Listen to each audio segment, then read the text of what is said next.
Olá pessoal, tudo bom? Atendendo a pedidos, eu venho hoje aqui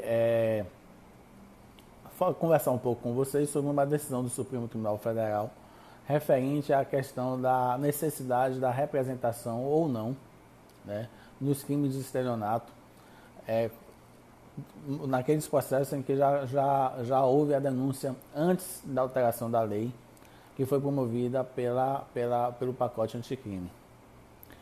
A decisão foi por unanimidade, tomada pela primeira turma do Supremo Tribunal Federal, que decidiu que nos crimes de estelionato não é necessária a exigência da representação da vítima para o cabimento da ação penal, nos casos em que o Ministério Público já tiver oferecido a denúncia antes da entrada em vigor do parágrafo 5º do artigo 171 do Código Penal.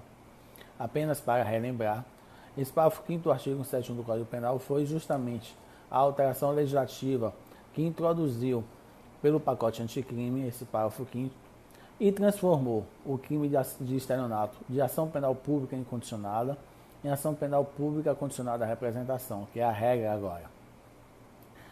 Ela só se torna, como eu disse, o crime de estelionato em regra é ação penal pública condicionada à representação após o pacote anticrime, Lei 13.964 de 2019, né? Com exceção do crime de estelionato praticado contra a administração pública, direta ou indireta, criança ou adolescente, pessoa com deficiência mental, maior de 70 anos de idade ou incapaz. Nesses casos, o crime de estelionato permanece em crime de ação penal pública incondicionada. O caso que foi analisado nesse habeas corpus, que foi objeto de decisão pelo STF, ocorreu em São Paulo. O réu, o senhor Eric Fabiano Arlindo, foi condenado porque, por meio de sua empresa, lesava pessoas hipossuficientes ao oferecer a renegociação de dívidas, ao registro que ele teria cometido o crime contra mais de 100 vítimas, né? E por causa disso, ele foi condenado a uma pena de 1 ano de reclusão em regime aberto, além de 10 dias multa. A pena privativa de liberdade foi substituída por prestação de serviço à comunidade, tá? A defesa impetrou habeas corpus no Tribunal de Justiça de São Paulo, inicialmente, alegando a extinção da punibilidade com base no artigo 107, inciso 5 do Código Penal, tendo em vista que houve, segundo a defesa, uma norma mais benéfica introduzida pelo pacote anticrime, que passou a exigir representação do ofendido como condição para a abertura da ação penal relativa ao crime de estelionato. O Tribunal de Justiça de São Paulo negou habeas corpus. Houve impetração de outro habeas corpus ao STJ, que também foi negado, e por fim houve o recurso ao Supremo Tribunal Federal. Aqui eu quero fazer um registro de que o STJ possuía até então decisões divergentes nas duas turmas que julgam a matéria, né?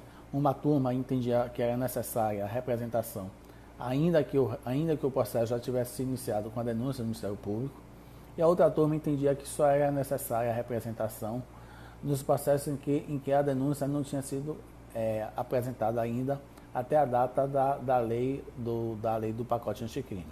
Tá?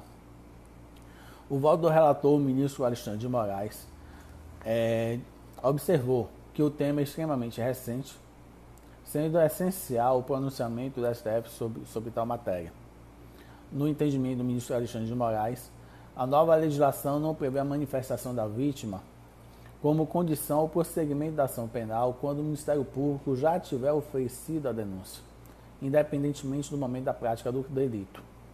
Segundo o relator, que é o ministro Alexandre de Moraes, a representação da vítima é obrigatória nos casos em que não tenha sido iniciada a ação penal, em razão da incidência do parágrafo 5º do artigo 171 do Código Penal.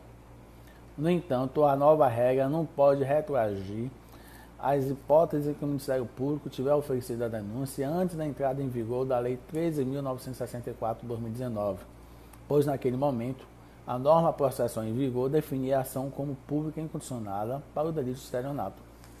Em outras palavras, foi reconhecido que essa alteração legislativa, na verdade, não é uma norma de direito material penal, mas sim uma norma de direito processual penal e, portanto, tem aplicação imediata apenas em relação àqueles processos em que a denúncia não tenha sido oferecida até a alteração da lei. Para aqueles processos em que a denúncia foi oferecida antes do pacote anticrime, que é a Lei 13.964 de 2019, continua valendo a regra anterior que não exigia a representação da vítima. Esse é o vídeo que eu fiz hoje, tá, gente, para comentar essa decisão do Supremo Tribunal Federal. Espero que tenham gostado e se gostaram, dê uma curtida aí no vídeo e até a próxima.